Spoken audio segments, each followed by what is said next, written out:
Why will a new office building for California lawmakers cost as much as an NFL stadium? That's a question we've been asking California's legislative leaders overseeing the Capitol Annex project. Live Copter 3 flew over, getting this exclusive look at the progress crews have made. The $1.1 billion project is supposed to cover costs for the office building, parking garage, and a new visitor center. But it will also include private hallways for lawmakers that allow them to avoid the public and avoid us, the media. KCRA 3 Capitol correspondent Ashley Zavala has been digging into this plan and has an update. This new office building in Sacramento is going to be one of the most expensive buildings in the United States. And yes, California taxpayers are footing the bill. Even though the lawsuits against it have been over, the California legislature, which is in charge of it, continues to keep details in the dark. Steel beams are up and construction is underway on the Capitol Annex project. The $1.1 billion construction and counting will eventually house the offices of lawmakers, the governor, and lieutenant governor. It'll cost about as much as Levi's Stadium in Santa Clara and more than the Golden One Center in Sacramento. But we still don't know why or how the money is being spent. Motion passes. The legislature's Joint Rules Committee overseeing the project still won't give a public update, even though lawsuits against it have been over for 6 months.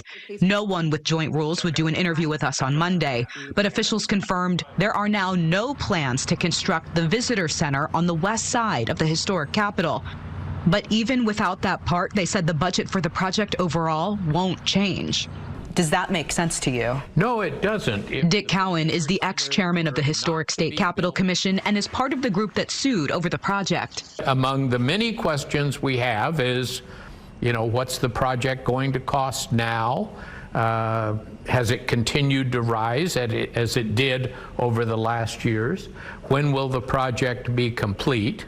They have all that information, probably in a monthly report they receive from the builders, the designers, and the management team. But information has been tough to get.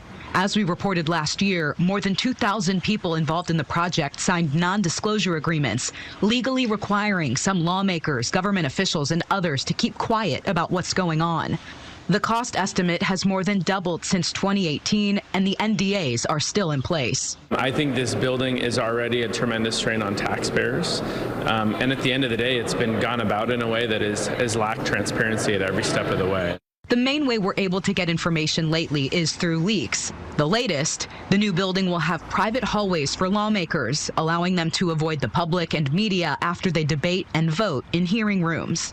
Multiple sources told KCRA 3 the leader of the state Senate, Mike McGuire, confirmed this to a room full of lobbyists earlier this month. He would not do an interview, but confirmed this in a statement. He called the hallways, quote, safe corridors, claiming they have them now in their temporary office building.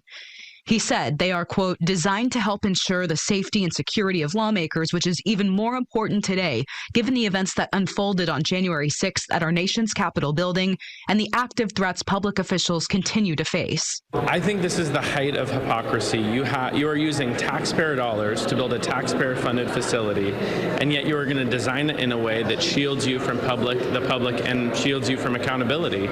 Now, with those private hallways for lawmakers, we've asked for diagrams, documents, anything that can shine a little more light onto what exactly that entails. We are still waiting to hear back. Project leaders say they do plan to give a public update at some point this year. Reporting at the state capitol, Ashley Zavala, KCRA 3 News. Officials also saying that the project update will include a new estimated completion date. Also, no information on added costs because of the lawsuit that delayed the construction.